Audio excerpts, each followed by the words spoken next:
The fourth book of Moses, called Numbers. Chapter 35.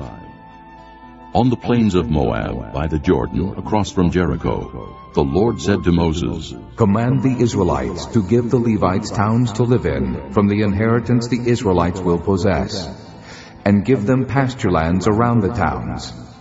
Then they will have towns to live in, and pasture lands for their cattle, flocks, and all their other livestock. The pasture lands around the towns that you give the Levites will extend out 1,500 feet from the town wall. Outside the town, measure 3,000 feet on the east side, 3,000 on the south side, 3,000 on the west, and 3,000 on the north, with the town in the center. They will have this area as pasture land for the towns.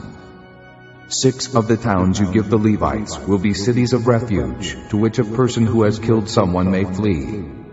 In addition, give them 42 other towns. In all, you must give the Levites 48 towns, together with their pasture lands. The towns you give the Levites from the land the Israelites possess are to be given in proportion to the inheritance of each tribe. Take many towns from a tribe that has many, but few from one that has few. Then the Lord said to Moses, Speak to the Israelites and say to them, When you cross the Jordan into Canaan, select some towns to be your cities of refuge, to which a person who has killed someone accidentally may flee. They will be places of refuge from the avenger, so that a person accused of murder may not die before he stands trial before the assembly. These 6 towns you give will be your cities of refuge. Give 3 on this side of the Jordan, and 3 in Canaan as cities of refuge.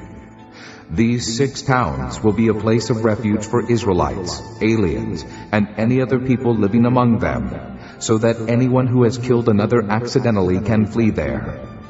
If a man strikes someone with an iron object so that he dies, he is a murderer. The murderer shall be put to death.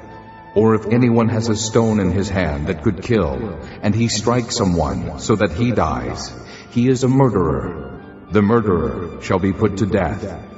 Or if anyone has a wooden object in his hand that could kill, and he hits someone so that he dies, he is a murderer. The murderer shall be put to death. The avenger of blood shall put the murderer to death. When he meets him, he shall put him to death. If anyone with malice aforethought shoves another or throws something at him intentionally so that he dies, or if in hostility he hits him with his fist so that he dies, that person shall be put to death. He is a murderer. The avenger of blood shall put the murderer to death when he meets him. But if without hostility someone suddenly shoves another or throws something at him unintentionally, or without seeing him, drops a stone on him that could kill him, and he dies, then, since he was not his enemy, and he did not intend to harm him, the assembly must judge between him and the avenger of blood, according to these regulations. The assembly must protect the one accused of murder from the avenger of blood, and send him back to the city of refuge to which he fled. He must stay there until the death of the high priest, who was anointed with the holy oil. But if the accused ever goes outside the limits of the city of refuge to which he has fled, and the avenger of blood finds him outside the city, the avenger of blood may kill the accused without being guilty of murder. The accused must stay in his city of refuge until the death of the high priest. Only after the death of the high priest may he return to his own property. These are to be legal requirements for you throughout the generations to come, wherever you live.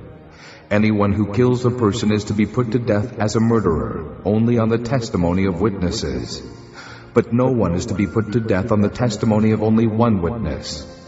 Do not accept a ransom for the life of a murderer who deserves to die. He must surely be put to death. Do not accept a ransom for anyone who has fled to a city of refuge, and so allow him to go back and live on his own land before the death of the high priest. Do not pollute the land where you are. Bloodshed pollutes the land, and atonement cannot be made for the land on which blood has been shed, except by the blood of the one who shed it. Do not defile the land where you live and where I dwell, for I, the Lord, dwell among the Israelites. That's that's it. Please like and subscribe the channel and press the bell icon to get new video updates.